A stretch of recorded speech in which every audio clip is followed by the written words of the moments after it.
اپنے آپ کو بالکل کامل مومن بنائیے، اپنے آپ کو ایسا بنائیے کہ دیکھنے والا دیکھ کر کہنے لگے کہ دیکھو یہ غلام رسول جا رہا ہے، یہ غلام خواجہ جا رہا ہے، یہ غلام غوث جا رہا ہے، یہ غلام احمد رضا جا رہا ہے۔ حضرات محترم، اس کے لیے ہمیں کرنا کیا پڑے گا؟ اپنے نبی کو آئیڈیل بنانا پڑے گا، ہمیں دوسرے کی پیروی چھوڑنی پڑے گی حضرات محترم، تب جا کر یہ ہو سکے گا۔ حضرات محترم، اگر آج ہم نے زکوٰۃ ادا نہیں کی، اگر ہم نے دنیا سے جانے سے پہلے زکوٰۃ ادا نہیں کی، تو یاد رکھنا مسلمانوں، کل قیامت کا دن ہوگا 50,000 سال کا دن۔ کتنے سال کا دن؟ 50,000 سال کا دن۔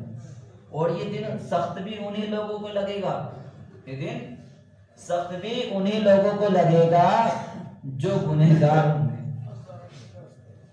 جو عصیاں شعار ہوں گے، اور جو گنہگار نہیں ہوگا اس کو پتہ بھی نہیں چلے گا کیسے کہ 50,000 سال دن ایسے ہی کٹ جائیں گے۔ لیکن ہم جیسے گنہگاروں کے لیے وہ دن بڑا سخت دن ہوگا۔ حضرات محترم، یہی زکوٰۃ کل قیامت کے دن کھڑی ہو جائے گی اور ہمارے لیے رسوائی کا سبب بن جائے گی۔ یہی مال جس سے آج ہم محبت کرتے ہیں، یہی مال جس کی محبت میں ہم اس طریقے سے ڈوب چکے ہیں، جس کی محبت میں اس طریقے سے مستغرق ہو چکے ہیں کہ ہمیں معلوم ہی نہیں پڑتا ہمارا پڑوسی مطلب کیا بھوکا سو رہا ہے اور ہم آرام سے کھا پی کر سو رہے ہیں۔ حق جس کا تھا ہم نے اس کا حق ادا نہیں کیا، تو وہی حق کل قیامت کے دن خداوند قدوس سے کہے گا مولا مجھ کو اس نے ادا نہیں کیا، تو پتہ ہے کیا ہوگا اس ٹائم تو ایک نیکی کی بھی ضرورت پڑتی ہے نا، قیامت کے دن ایک نیکی کی بھی ضرورت پڑتی ہے، اور کوئی ہمارے خلاف کھڑا ہو جائے وہاں تو ہمارے لیے اور مصیبت کا سامان مہیا ہو جائے گا، تو وہی زکوٰۃ کا مال ہمارے پر لاد دیا جائے گا، مختلف صورتوں میں مال ہمارے پر لاد دیا جائے گا۔ قیامت کا دن ہے، ویسے بھی سوا نیزے پہ سورج ہے، اس کی تپش الگ، انسان اپنے اپنے اعمال کے اعتبار سے پسینے میں مستغرق، کوئی غوطہ لگا رہا ہے، کسی کے یہاں تک پسینہ، کسی کے یہاں تک پسینہ، کسی کے یہاں تک پسینہ، کسی کے سر سے اونچا پسینہ، اوپر سے سامان لاد دیا جائے، وہ بوجھ لاد دیا جائے، تو آپ سوچتے اس وقت کیا حال ہوگا ہمارا، اور پھر قبر میں جاتے ہی ہماری کیا حالت ہو جائے گی۔ حضرات محترم، یاد رکھو قبر کا سب سے ہلکا عذاب کیا ہے؟ سب سے ہلکا عذاب میں آپ لوگوں کو بتاؤں، سب سے ہلکا عذاب یہ ہے کہ آگ کی جوتیاں ہمیں پہنائی جائیں گی، آگ کے شوز ہمیں پہنائے جائیں گے۔ آپ نے ہانڈی دیکھی ہوگی، اس کو آگ پہ رکھ دیا جائے، ہانڈی کو، اس کے اندر پانی ڈالا جائے، پانی جب گرم ہوتا ہے کیسے ابالنا ہوتا ہے، کیسی حالت ہوتی ہے اس کی۔ تو جب آگ کے شوز انسان کو پہنے گا، سب سے ہلکا عذاب جو ہوگا اس کی بات بتا رہا ہوں، آپ اسی سے اندازہ لگا لینا کہ جو سخت سے سخت عذاب ہوگا اس کا حال کیا ہوگا۔ سب سے ہلکا عذاب یہ ہے کہ اس کو آگ کے شوز پہنائے جائیں گے، جس کی وجہ سے اس کا دماغ، اس کی یہ کھوپڑی جو ہے بالکل ہانڈی میں پانی جس طریقے سے کھولتا ہے اس طریقے سے اس کی یہ کھوپڑی کھولے گی۔ اللہ اکبر کبیرہ۔ تو یہ ہے سب سے چھوٹا عذاب۔ اس کے علاوہ بہت سارے عذاب ہیں، وہ حضرات اب میری باتیں کچھ کڑوی لگیں گی، لگے کوئی ٹینشن نہیں ہے، مجھے حق بات میں آپ لوگوں تک پہنچا رہا ہوں۔ وہ حضرات اب اپنی خیر بنائیں جو لوگ داڑھی نہیں رکھتے، میری بات کو ذرا دھیان سے سنیے گا۔ برائے کرم، ہم آپ کے دشمن نہیں ہیں، ہم آپ کے خیر خواہ ہیں، آپ کی بھلائی کے لیے کہتے ہیں۔ حضرات محترم، قبر کے اندر جیسے ہی آپ جائیں گے، کالے کالے بچھو، کالے کالے بچھو ہمارے چہرے پر لپٹ جائیں گے، کالے کالے بچھو، اور ایسے بچھو کو جس کے ساتھ میں زہر کی تھیلی ہوں گی، وہ جیسے ڈنگ مارے گا، اس کے ڈستے ہی پوری تھیلی وہ زہر کی اس کے اندر پیوست ہو جائے گی، اور اس کی شدت اتنی سخت ہوگی کہ انسان تڑپتا رہے گا لیکن وہاں پر بالکل قرار نہیں ملے گا۔ آج اس دنیا کے اندر انسان کی کہیں درد ہو جاتا ہے تو زمین و آسمان اس کے لیے ایک ہو جاتے ہیں۔ اگر اس کا ہاتھ کاٹ لیا جائے تو بے چین اور بے قرار ہو جاتا ہے، اگر اس کے کوئی چیز جسم کے اندر بھونک دی جائے تب اس کو بہت ساری زیادہ پریشانیاں ہو جاتی ہیں۔ تو اے مسلمانوں سوچو، کل قیامت کا دن ہے، اسی طریقے سے قبر بھی ہے، قبر ہماری پہلی منزل ہے، قبر میں ہمارا کیا ہوگا، حشر میں ہمارا کیا ہوگا۔ اے مسلمانوں سوچو اور دین کی طرف آ جاؤ، سوچو اور دین کی طرف آ جاؤ۔ عذاب بہت سخت ہے، خدا کی پکڑ بہت سخت ہے۔ اے مسلمانوں، یہ مبارک مہینہ ہم کو دیا گیا، زکوٰۃ دے کر اپنا مال پاک و صاف کر لو، ورنہ یہی زکوٰۃ تمہارے لیے عذاب بن جائے گی۔ زکوٰۃ جس کا مطلب ہوتا ہے پاک و صاف کر کے بڑھانے والی، اب یہی زکوٰۃ جو پاک و صاف تم کو کر رہی تھی، یہی تمہیں جہنم میں لے جانے کا سبب بن جائے گی۔ وہ زکوٰۃ جو تمہیں جنت میں لے جانے کا سبب بن رہی ہے، وہ زکوٰۃ جو تم کو برائی سے روکنے کا سبب بن رہی ہے، وہ زکوٰۃ جو تمہیں اچھے اعمال کرنے کی طرف ابھار رہی ہے، وہ زکوٰۃ جو تمہارے مال کو بڑھا رہی ہے، وہ زکوٰۃ جو تم کو اسلام کی طرف مکمل طور پر آنے کی دعوت دے رہی ہے، یہی زکوٰۃ کل قیامت کے دن تم کو جہنم میں لے جانے کا سبب بن جائے گی۔ یہی زکوٰۃ کل قیامت کے دن خداوند قدوس میں تمہارے خلاف گواہی دے گی۔ یہی زکوٰۃ کل قیامت کے دن، جس دن انسان پسینے میں شرابور ہوگا، یہی زکوٰۃ تمہارے پر بوجھ بن کر لگ جائے گی۔ حضرات محترم، آپ تھوڑا غور کریں اور جو صاحب نصاب ہیں، مالک نصاب ہیں، وہ لوگ زکوٰۃ ضرور نکالیں۔ زکوٰۃ کے مستحقین بہت ہیں، غرباء کو تلاش کریں، ان کو زکوٰۃ کا مال دیں۔ دینی مدارس قائم ہیں ہمارے، جہاں پر غریب بچے پڑھتے ہیں، ان کو زکوٰۃ دیں۔ پہلے بھی کئی مرتبہ میں بتا چکا ہوں، غالباً ایک مرتبہ تو بتایا تھا اور مختلف مقامات پر بتا چکا ہوں۔ طلبہ کے اندر مختلف طریقے کے بچے پڑھتے ہیں، تو اگر آپ انہیں زکوٰۃ کا مال دیں گے، وہ پڑھ کر فارغ ہوں گے۔ جس طریقے سے آج میں آپ کے سامنے کھڑا ہوں اور آپ کو دین کی دعوت دے رہا ہوں، اسی طریقے سے وہ بچے بھی پڑھیں گے، کہیں جا کر دین کی دعوت دیں گے، تو ہمارے اسلام کو تقویت ملے گی، ہمارے اسلام کو قوت ملے گی۔ دین کے محافظ علماء ہیں۔ یا نبی سلام علیکہ، یا رسول سلام علیکہ۔